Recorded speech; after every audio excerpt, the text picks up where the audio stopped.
ఇది జగ్గపేట మండలానికి కూడా ఉపయోగించుకోవచ్చు. జగ్గపేట మండల పార్టీ కూడా ఉపయోగించుకోవచ్చు.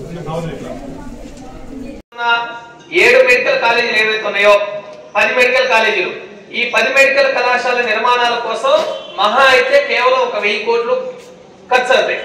కాబట్టి ఈ 1000 కోట్లు 1200 కోట్లు ఖర్చు ప్రభుత్వం, చంద్రబాబు నాయుడు ప్రభుత్వం ఖర్చు పెట్టి నిర్మాణాలు పూర్తి చేయకుండా ఈ 10 కళాశాలలు ఏం చేశారంటే ప్రైవేట్ భాగస్వామ్యానికి ఇస్తున్నామని ఒక ప్రక్రియ మొదలుపెట్టి ఆల్రెడీ టెండర్లు కూడా పిలిచారు.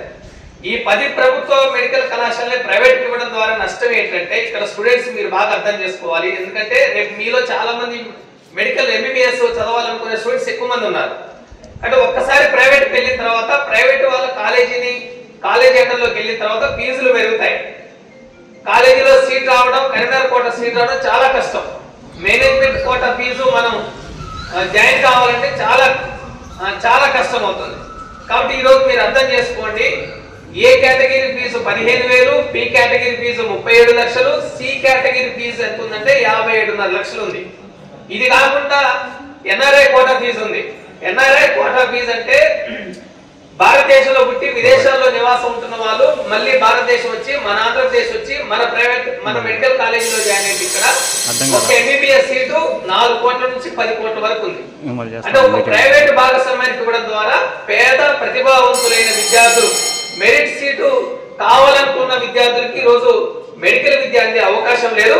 అందుకే జగన్మోహన్ రెడ్డి గారు ఏం చేశారంటే ప్రైవేట్ భాగస్వామ్యానికి ఇవ్వద్దు, ప్రభుత్వమే ఈ 10 మెడికల్ కాలేజీలని ఏర్పాటు చేయాలి, నిర్మాణం చేయాలి అని కోరుతూ సంతకాల సేకరణకు పిలిపించారు. రాష్ట్రంలో 1 కోటి మందితో సంతకాల సేకరణ నిర్వహించి ఆ 1 కోటి మంది చేసే సంతకాల సేకరణ మొత్తం తీసుకుని వెళ్ళి నవంబర్ 26వ తారీఖు తర్వాత గవర్నర్ గారిని కలిసి ఈ ప్రైవేట్ భాగస్వామ్యానికి ఇవ్వడం ద్వారా పేద వర్గాల విద్యార్థులు ప్రభుత్వ మెడికల్ విద్యకి నష్టపోయే ప్రమాదం ఉంది కాబట్టి వీటిని ప్రభుత్వ రంగంలోనే కొనసాగించాలని డిమాండ్ చేస్తూ గవర్నర్ గారికి రిప్రజెంటేషన్ ఇస్తారు.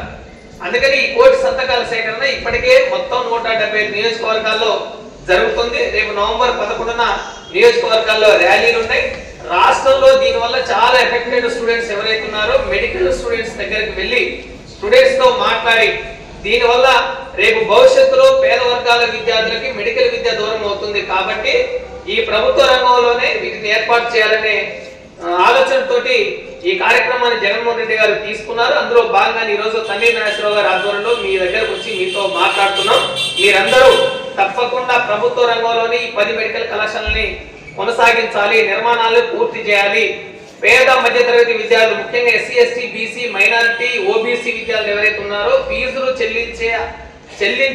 చెల్లించలేని ఆర్థిక స్తోమత లేని స్టూడెంట్స్ ఎవరైతే ఉన్నారో వీళ్ళందరూ రేపు భవిష్యత్తులో నష్టపోతారు కాబట్టి